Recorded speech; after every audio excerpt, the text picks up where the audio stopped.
Good day, everyone. I'm Anna Uspinskaya for Virtual Concert Halls, broadcasting today from Washington, D.C. area and from the UK. Welcome to the next episode of Music Works, because it does. And again, we have the creator of the season, Katie Beardsworth, joining us from the UK. Katie, welcome. It's such a pleasure to have you again. I love those meetings. Hello. Lovely to be back. Yes, and tell us a little bit about the upcoming episode. This episode is with Tom Appleton, who is one of the co-founders of the Come and Sing Company. And the Come and Sing Company operates in the UK and runs mass singing projects for children, adults, everybody. And most recently took several hundred children to the Royal Albert Hall on a huge mass singing project back in the late 2019. So yeah, obviously what he has been up to in the pandemic has not been the same, but they've got some really exciting, innovative online projects, and really have had to rethink the way they do these kind of things. So he goes into quite a lot of detail about how they do that, which is really, really interesting to listen to. I love that. I like the question which has an answer and the question when it starts with the H. How you do that. This is the incredible trait of the people, Katie, you bring on board of those podcasts, and I'm really grateful. I'm learning a lot from these people, because these are people who know how to post a question. What's the problem? They know how to articulate the problem, and they have the energy, and they know how to approach finding the answer to the magic question, how. This is really incredible. It's very important to me as well.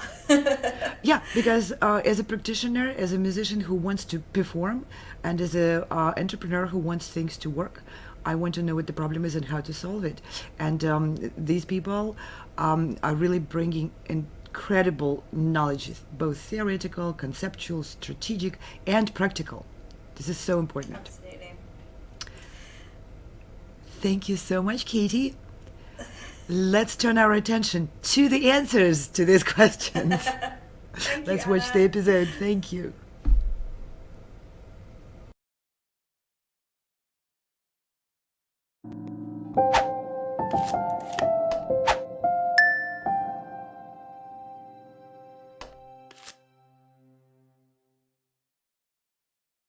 Hello and welcome to Music Works, a podcast by Polyphony Arts. We're talking about the future of the classical music industry with some great guests. Thank you for joining us. Hello and welcome to Music Works, a podcast by Polyphony Arts. I'm Katie Beardsworth, and today I'm joined by Tom Appleton, the co-founder of the Come and Sing Company. Hi, Tom. Hi, how are you? I'm fine, thank you. How are you? Nice to see you. Nice to see you. Thanks so much for joining us. Do you want to tell us a bit about what the Come and Sing Company does? Yeah, we specialize in very nearly illegal activity. We bring people together in song. How exciting is this to live with this dangerous activity that my business deals with? In normal times, we bring up to, well, there's no limit on the top number, hundreds, thousands of people together from schools, from businesses, in festivals, in heritage organizations, wherever, to sing together. And as alluded to, and I don't know if anyone's seen the news, there's been this thing going on called a pandemic, and two things that are really to avoid are people getting too close to each other, and then kind of communicating with each other and aerosoling all over each other. So yeah, we've had a fun 6 months or so, let's be honest, flirting with the law. Well, I mean, that quite. The specifics of this particular pandemic have not been kind to your area of work, have they? Really? No, I mean, let's be honest. Not many people have not too many people have flourished recently. No. But no, we, like everybody, we've and especially in the arts, we've been looking around for all the support that we can get, and we've been adapting as much as we possibly can. I think our bread and butter work is tends to be in education. We do a lot of work in schools, And we are, in fact, on April the 6th, we became the lead practitioners for Norfolk Music Education Hub's vocal strategy. So we were all set for this year to be quite a big year in terms of delivering loads of stuff across Norfolk. We also are partners with Lincolnshire Music Hub, and we do work with Cambridgeshire and lots of national portfolio organisations such as Snape Maltings and the Norwich Theatre Royal. And yeah, I mean, we've been running for about 3 years or so to get to that level. We were really pleased with ourselves. To be honest, we were going some. And Absolutely.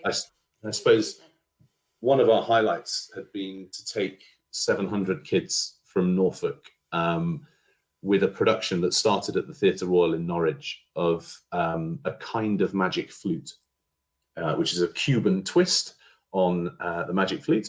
And it won the award to go and be the massed ensemble at the Music for Youth proms at the Royal Albert Hall in November just gone. And so we took 700 kids down to perform at the Royal Albert Hall in front of a packed auditorium. And I mean, whatever happens from here on in, that night will remain a career highlight. That's the sort of trajectory that we were on, was really reveling in music education and enjoying bringing kids from across the county all together to make something bigger than they could do in their own school setting, I suppose. So yeah, we're adapting. Maybe we want to chat about what we're doing now. Yeah, sure. So I mean, obviously, a really impressive trajectory, and an enormous shame to have it curtailed by the pandemic. But what are you doing now? Because you've certainly not been idle, have you? We've not been idle. I mean, like everybody, constantly changing guidelines, constantly changing thoughts and dangers and all the rest of it. It's been really difficult to plan some things. We, over the, I guess from sort of March through to July, we were frankly just scrabbling around for any Arts Council grants and government support that we could get our hands on, just to try and kind of get a bit of a nest egg in the bank and see how long we could last it out. Nobody knew how long it was going to go on for at that point, and it was just kind of help. So we spent 3 months just turning into an aid agency, basically, and trying to aid ourselves and finding what we could. August time, we started running some summer school youth choir stuff for Norfolk Music Hub, and kids once a week would join us on Zoom, and we would do both a primary session and a secondary session with children able to log in from home and just sing along with us, looking at some cool repertoire that just was designed to I suppose give the parents a bit of respite over the summer holidays, and get these kids enjoying music making. And then school term kind of kicked in, and we deliberately put a bit of a pause on just to go, what the regulations changed from memory on about August the 28th, and schools then had 5 days or a long weekend to get their heads around a lot of this stuff and go, right, this is how we're going to make our systems work.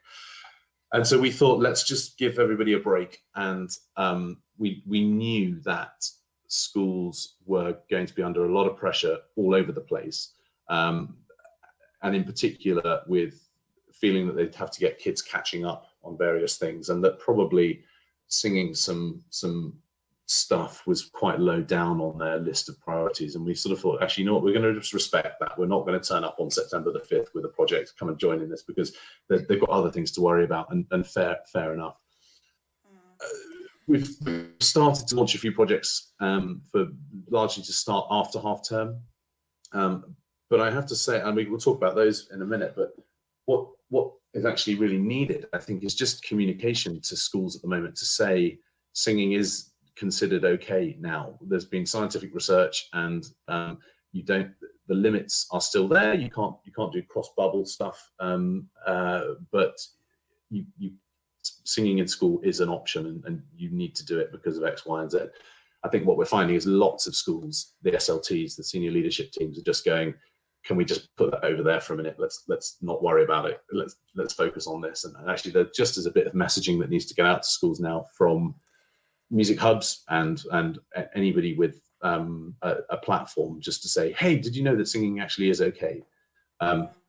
Just as an example, my daughter, who was 6, on the 8th of September, it wasn't allowed for her classmates to sing happy birthday to her. And she kind of came home crying, going, I hate this pandemic, I wanted them to sing happy birthday. And that's a rule that's continuing to today. It's the 13th of October at the date of recording here. They're still not singing happy birthday in their class, even though it's allowed. So that's just one. Really sad.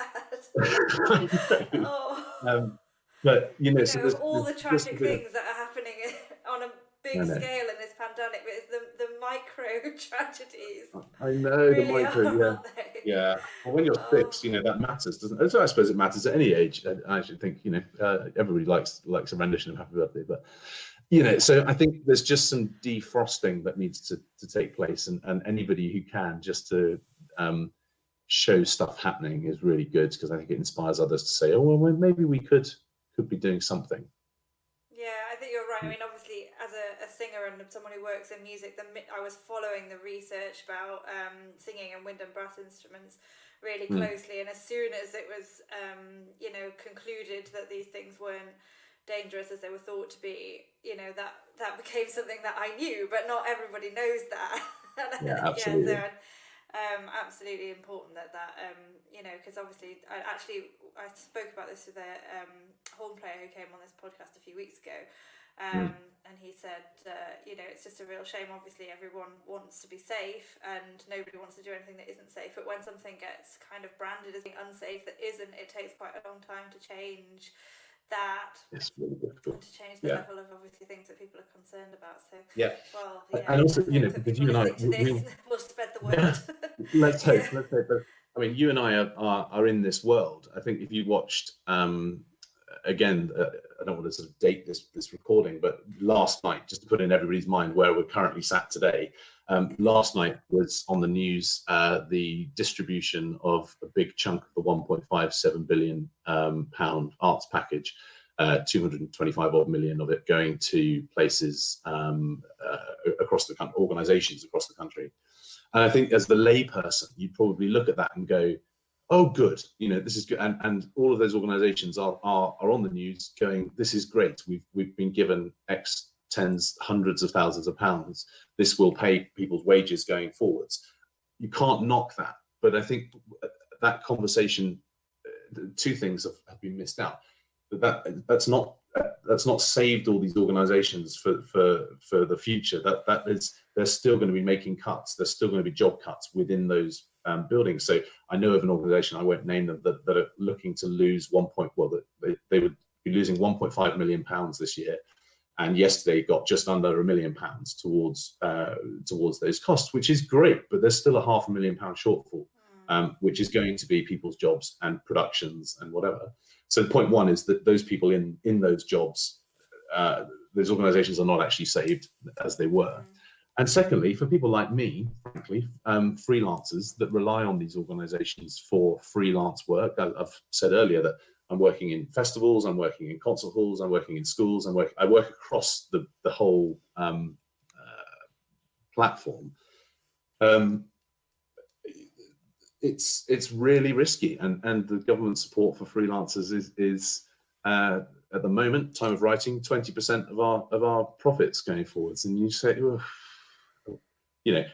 again, we'll talk about how that 20% is actually really generous in some ways, because I'm fortunate enough to have some work coming up in the next few months, and it will make a big difference. But there are plenty of other friends of mine who, through no fault of their own, are just not able to survive on that figure for the next few months.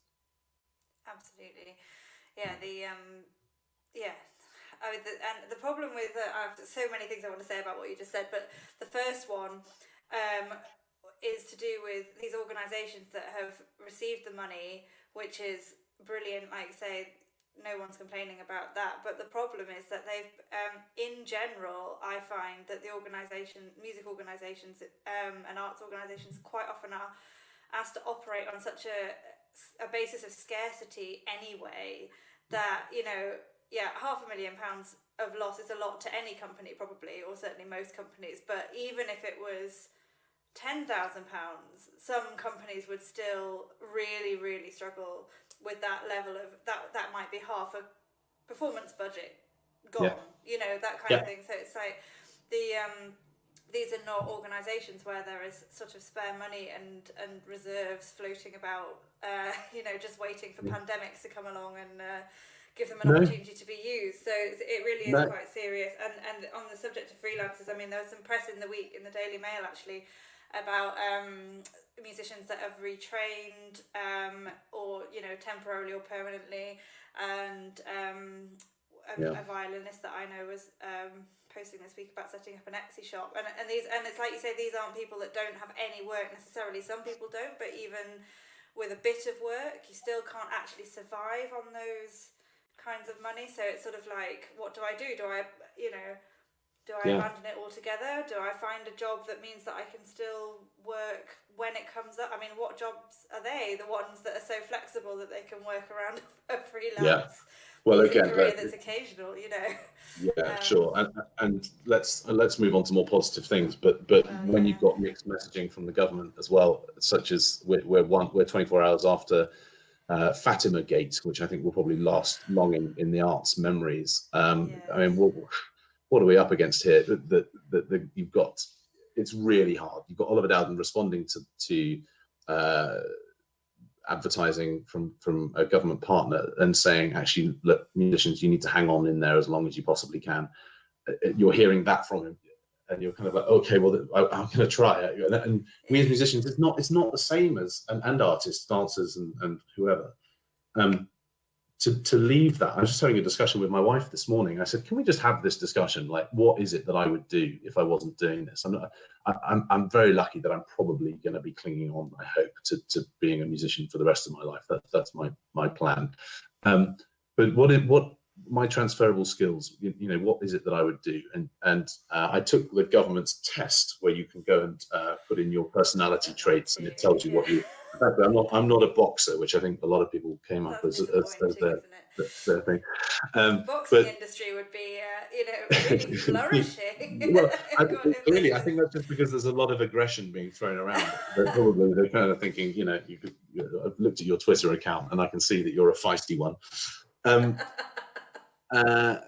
no, one of the things that actually did come up for me that I could agree with, if you like, was being a business development manager, and I could see that because clearly in my own business I've raised it from nothing, and we've kind of got to, I can see that is a skill that I've got.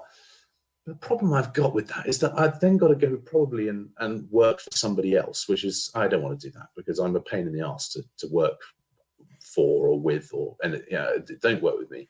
And equally, you then have to do it probably at like 9 to 5 no, like that is not. It's just that is a square peg in a round hole doing that type of work. And I've tried it before, having a PAYE job on regular hours, and it doesn't work for anyone because I'm a free-spirited git, and I'm a very successful one.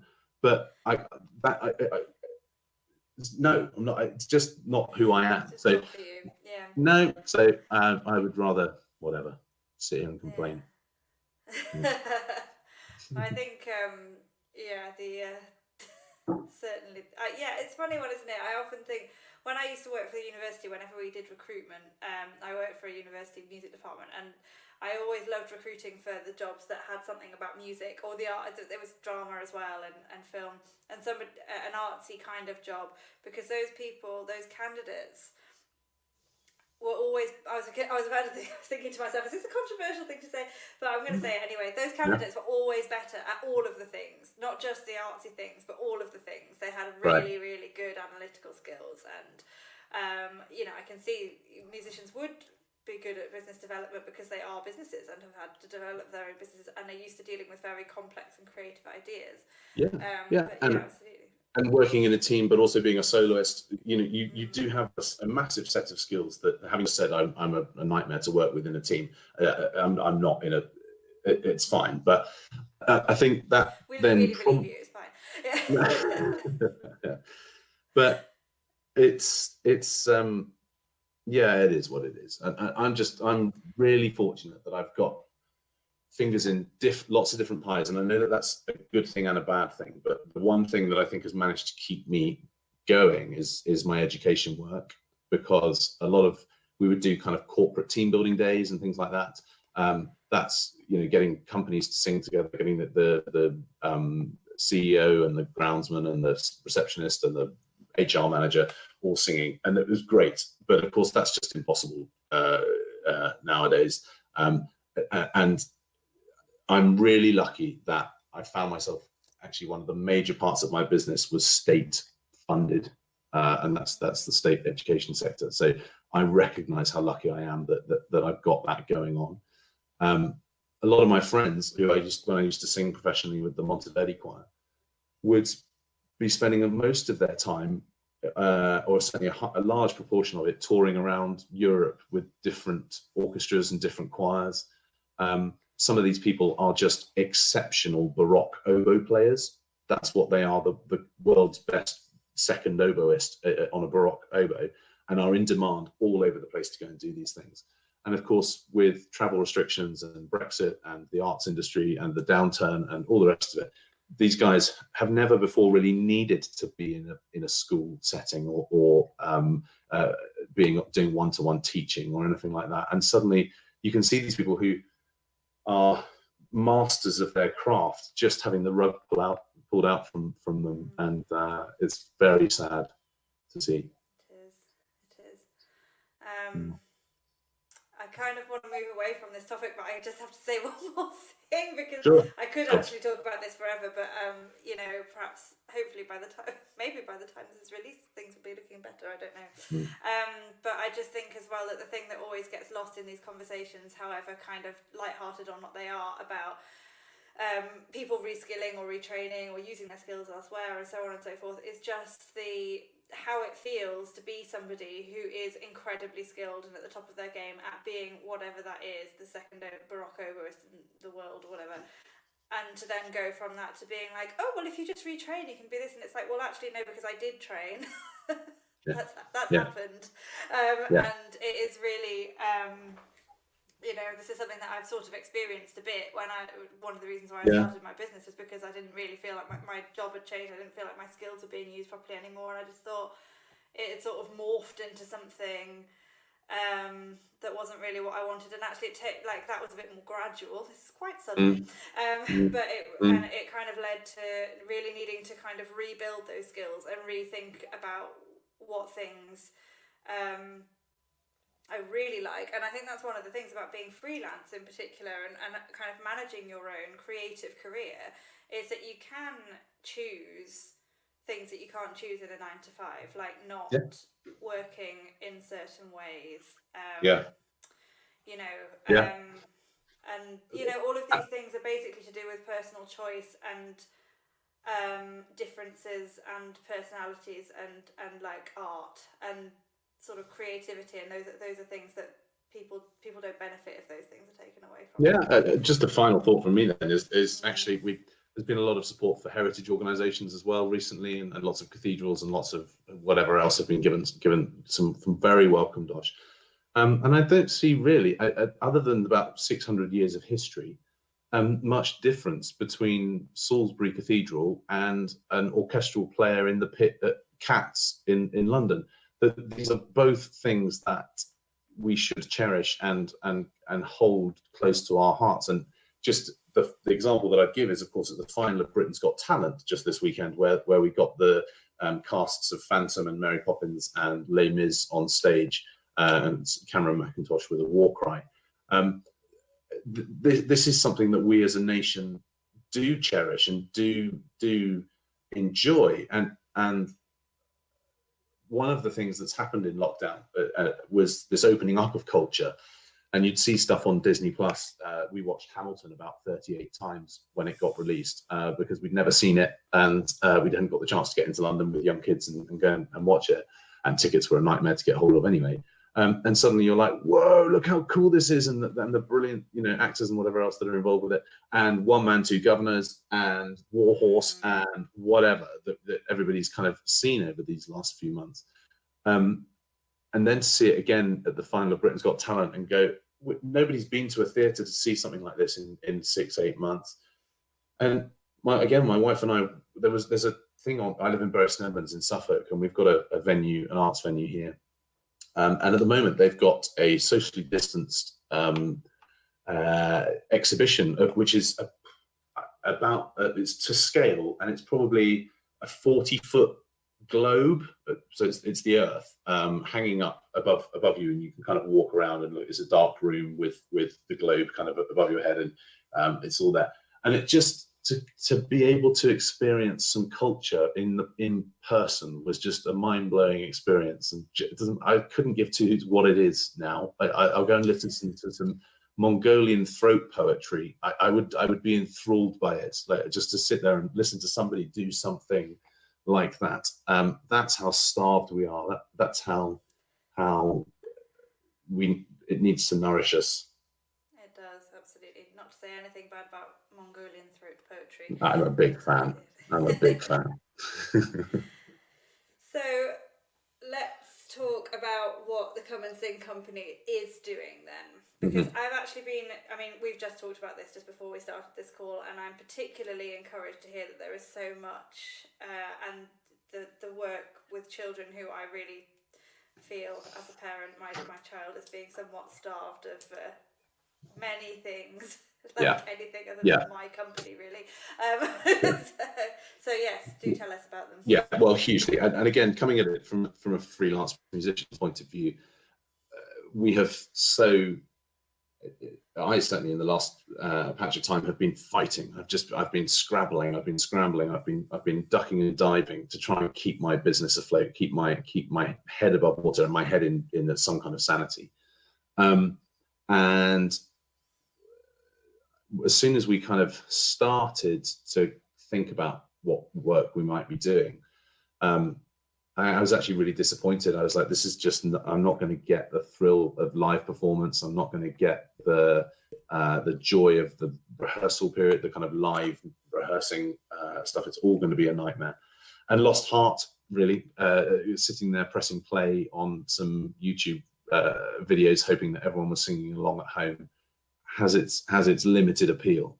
But then actually, as you go forwards, you begin to realize that these kids, a year, let's say, if not longer, that it'll be since from start to finish of lockdowns of various flavors.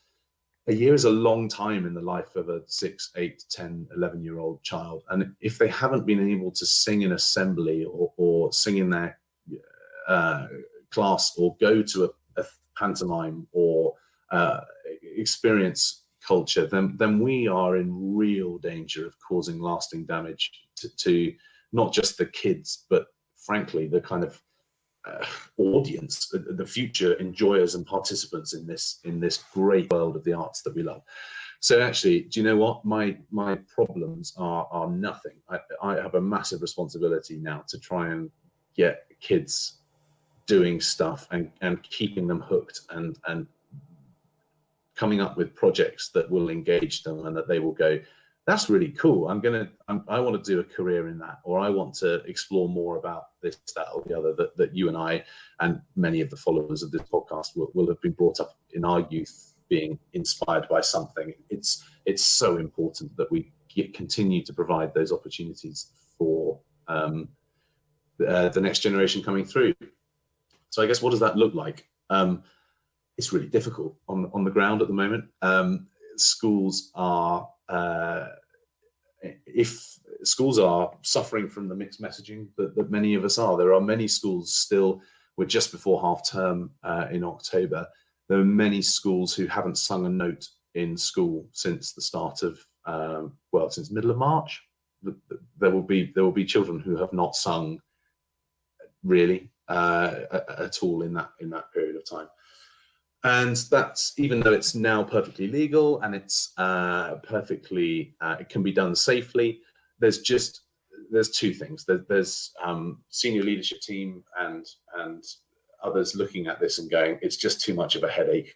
You need the hall, you need the school hall for a certain period of time. We've got to get ventilation in there. We can only have this many kids.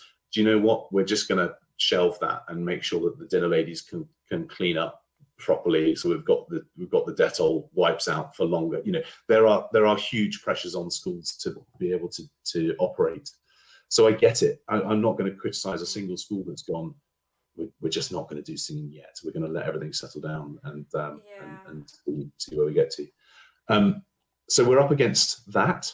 We're also up against restrictions that mixing of bubbles is very, very difficult, if not impossible. So there's two sets of guidelines. There's what's called in-school setting, which is, as you might imagine, between the hours of, say, 8:50 and 12, and then 12:45 through to 3 o'clock, the times when they're kind of traditionally in classrooms learning stuff.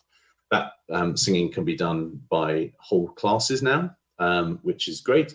But what can't happen is mixing of bubbles and what's called out of school settings. So this is before school choir, this is lunchtime choir, this is after school choir. That's very difficult to get around the restrictions there of mixing different bubbles from different year groups to achieve that. So you're sort of limited in what you can offer these guys, but there's also other options. So you can provide Twilight sessions where you say, right, you're going home at 3 o'clock. Can you log in again at 4:30 once you've got home, and we're going to do some online stuff, because at home you can sing as loud as you like and really go for it and let off some steam, whereas in school it's much more difficult. Or you're making sure that your projects have a really good educational message and value, or health and well-being value to them, so that they can be done in classrooms quite easily, and schools will go, okay, yeah, look, this is going to tick lots of our boxes, and let's do that. So I guess I should probably, along that line, tell you about one of our projects that we're looking at doing next year. We're already planning for January through to March, the sort of spring term of next year. We've got a partnership going with Cambridgeshire Music Education Hub and Norfolk Music Education Hub, where we're going to be delivering all of the arts-based curriculum for the whole of Key Stage 1 across those two counties. And so Key Stage 1 kids and their families and their teachers are going to be taken on a journey to the Ugly Bug Ball. And we're going to encourage kids to look at three major things that have been important to us over the last period of time. Obviously the arts, sort of music and crafting, and all of the kind of stuff that's kept us sane in the last few months. The outside world, you'll remember that the heaviest parts of lockdown, we were allowed 30 minutes of exercise each. That was, for many people, the very highlight of their day, being able to be outside, and we would rush to the nearest park or the nearest graveyard or the nearest wherever to just see a blade of grass. And health and well-being. So the natural world, health and well-being, and the arts is this big project. And we're getting kids to sing outdoors, and depends where we are as a country, but we'd like them to sing in their gardens or in the park or in their school playing fields. And we're coming up with 11 weeks of activities where they're learning a song each week, they're doing some arts and crafts work, and they're doing some kind of creative stuff through all this, and some poetry and what have you. So that by the end of the term, there's going to be thousands of concerts across Cambridgeshire and Norfolk, where they're going to sing the 11 songs in their garden with props that they've made sort of hanging from the trees and what have you. So it's kind of cool to just think, let's get, because we can do that for the biggest audience that we like. We can go national with that now. Once you've created the resources, that can just go.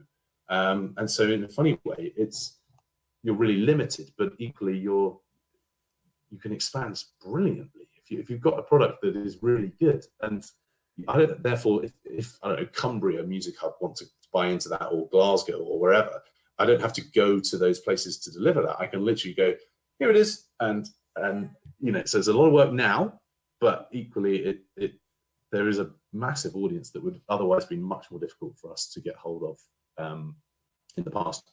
I mean, that just sounds like such a fantastic project and such a good reinvention of.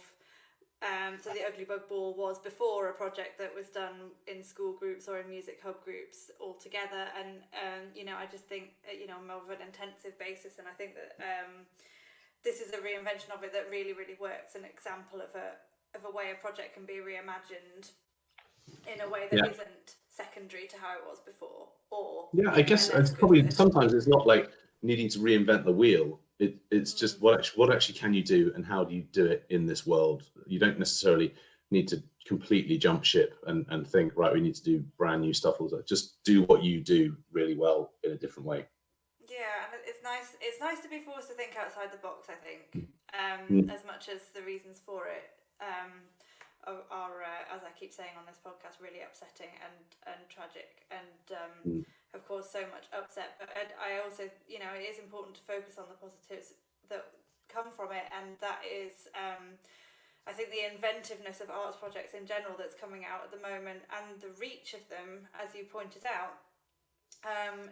We are no longer bound by location, we're bound by other things.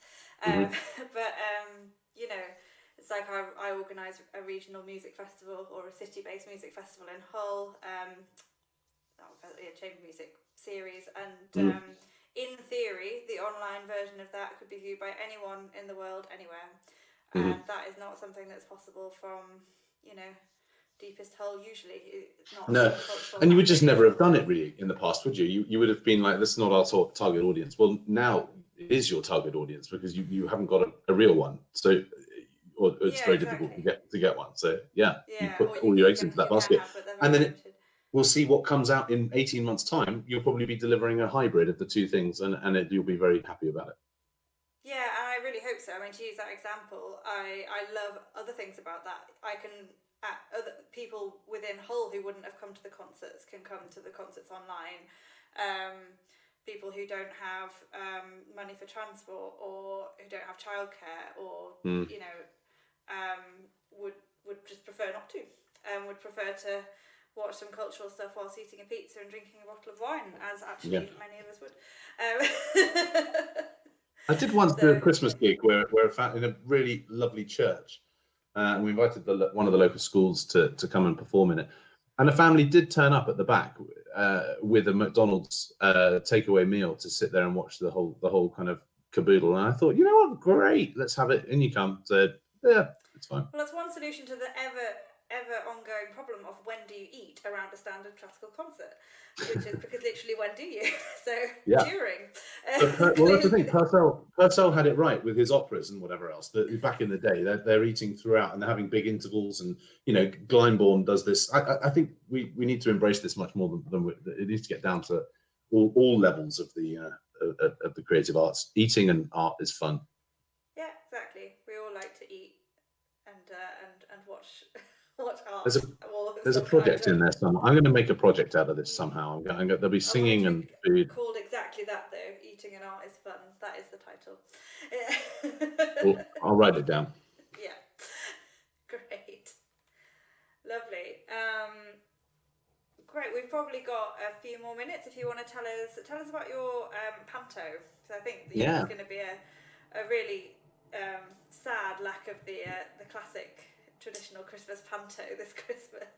Yeah, it's again one of the things that we looked at straight away was, what is Christmas music making going to look like, and what are kids going to be missing, and we obviously the pantomime is a big family tradition that lots of people want to get involved with each year, and we started looking around for partners and what have you, and the Sheringham Little Theatre, which is, as its name suggests, a very regional, almost black box theatre, do a panto every year, and they may only, from memory, they get kind of 80 people in the audience. It's not a particularly big space. My apologies if they're watching and I've got these numbers entirely wrong, but it's not a Royal Opera House at all. And they're quite used to doing quite small scale pantomimes just purely for budgetary reasons in real life. And they were looking and going, look, we really like to do this, and got in touch with the Music Hub in Norfolk and said, is there any way we can kind of work together? What are you thinking about this? And everybody just got in a meeting and went, oh my goodness, this is going to be hilariously good fun. And the nation needs a laugh. And the director muttered the immortal words that my business partner is called Ellie. And he said, Tom and Ellie, perhaps would you mind being two halves of a socially distanced panto horse? And I mean, we are all over that. If ever you needed two halves of a socially distanced panto horse, it's me and Ellie. So this will be going on. We linking it to Artsmark award, so that schools can be doing that alongside it. We're doing a big thing about the sort of history of pantomime and how it's developed over the years.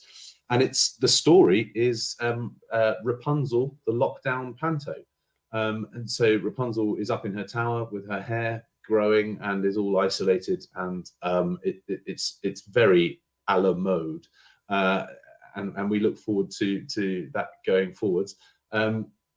We put out some feelers to schools, and within 24 hours of tickets and sort of buy-in, if you like, going out to schools, we had 4,000 children from primary schools across Norfolk signed up and wanted to take part. So they'll be learning the songs at home, in school, in their classes, and dance moves and all the rest of it, and they'll be learning about the history of Panto and joining us for a live stream on the 16th of December. And the producers kind of looked at this and went, hey, this is pretty cool. They've had 4,000 kids sign up. Let's go a bit bigger. And so music hubs from across the country are now getting in touch saying, can we buy into this? Can we be involved in it? So we find ourselves in this kind of national panto thing going on to schools. So completely by chance, but very excitingly, again, it's another example of people craving this stuff and the opportunities available now in this new world. That if you can get it good and you can get it what people want, they'll go for it. It's just so amazing to hear about a project that involves so many people when everything is all about distance. It is just really fantastic to hear about that. I'm so glad that that's happening. Yeah, but, I mean, it's fabulous. The cast, there's 4 actors and there's going to be 4 people in the pit. So you know, it's not going to be paying everybody's mortgage yet. But that's not the point. As I said earlier on, actually, at the moment, I will take a financial hit or whatever for this year in order to ensure that the lights can go on again at some point. I understand the sacrifices being made across the country, you know, across everywhere. It's not for me. I'm in a very fortunate position that I qualified for lots of government support, and I've got a wife who is a muggle. She has a real job, and that hasn't stopped throughout. I mean, you know, I could be in a lot worse position. So if I earn half of what I earned last year, but I'm in a position to still be able to work next year, then I will take that. Be a lot of pantomime singing children that will appreciate that, certainly. That's absolutely wonderful to hear about that. I'm really excited about that project. Yeah, you should get involved. Well, maybe I will. Well, thank you so much for joining us and for telling us about all of these exciting things. It's very, very good to hear and a real pleasure to chat to you as always. Well, absolutely lovely to chat to you, Katie. Power to us. Come on, the arts. We can do this. We got it. We got it. We have. Brilliant. Thank you. Goodbye. Bye. Thank you so much for listening today. To find out what we're up to, do join our mailing list or follow us on social media. And if you'd like to support the podcast by buying me a coffee, you can do that on buymeacoffee.com. Thank you so much. See you next time.